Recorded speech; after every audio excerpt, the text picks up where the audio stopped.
The leaves have begun to paint the treetops like wildfire. A chill lingers in the air a little bit longer each morning. The days are getting shorter. I need to go. It's time for me to move on.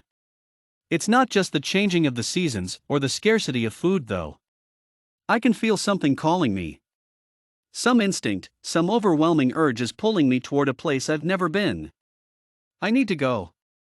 As I sit in the bright morning sunshine, I stretch out the vivid blue feathers of my wings, the long forked feathers of my tail. Then, I preen and get ready to leave. A few feathers are bent and others have holes in them, but that doesn't matter right now. They'll still carry me onward. With one last look around at the place that has always been my home, I sing out a song of farewell. A gentle breeze ruffles the grass and fallen leaves around me. My home is wishing me a safe journey. Finally, it's time to take wing. My emotions battle within me as I rise into the air. There's a sense of loss of sadness at leaving the only place I've ever called home. Will I ever see this place again? Will my destination ever truly feel like home? But on the other wing, I can feel the growing excitement, the sense of adventure at the unknown journey that lies ahead. How far will my trip take me? What new sights will I see? With each flap of my wings, I rise higher into the clear blue sky. I feel the pull of the chilly wind, the push of the warm updrafts of air. The trees and structures shrink below me until they're part of some distant world I no longer belong to. I keep going up until I join the others. The flock welcomes me into their midst. I soar with them, enjoying the feeling of warm rays of sunshine on my back. The tiny, distant black specks of our shadows race along the ground below. We travel for miles over ever-changing landscapes. As the sun lowers toward the horizon, so does the flock.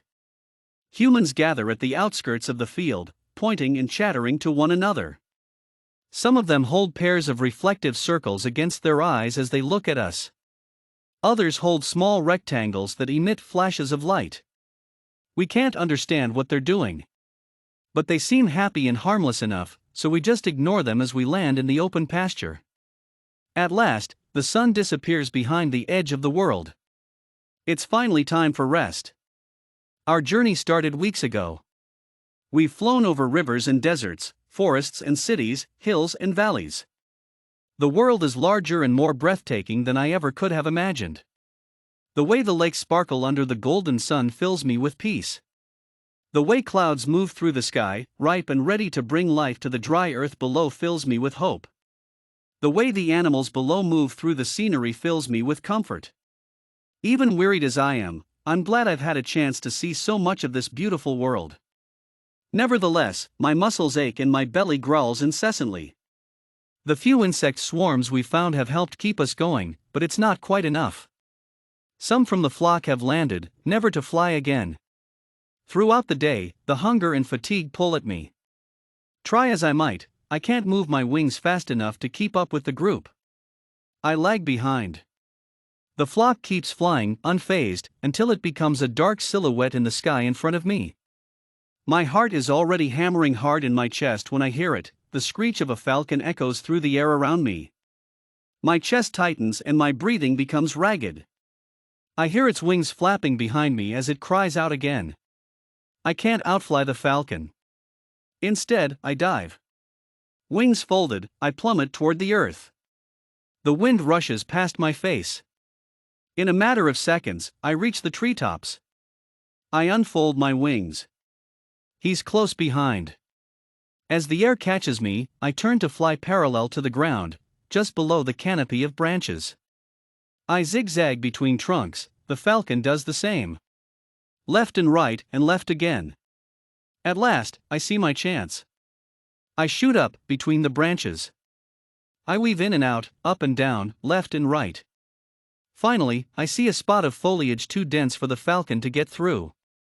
I fly through. A second later, I hear the snapping of twigs as the falcon's wings catch on them. With a shower of leaves, he falls heavily to the ground. I need to go before he recovers. Adrenaline pumping now, I have the strength to go on. I fly faster than ever in the hopes of catching up to the flock. The flock soars beneath the cheerless blanket of gray clouds. It's a perfect reflection of our sinking spirits. We're exhausted and hungry. Many haven't survived this long, and I'm not sure how much more I can endure. But habit forces me to keep flapping my wings. Maybe I can find another air current to glide on when I reach the other side of this hill. We've traveled southward for thousands of miles.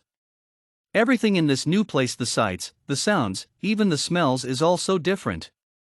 It's all unlike anything I've ever experienced. But somehow, it's still familiar.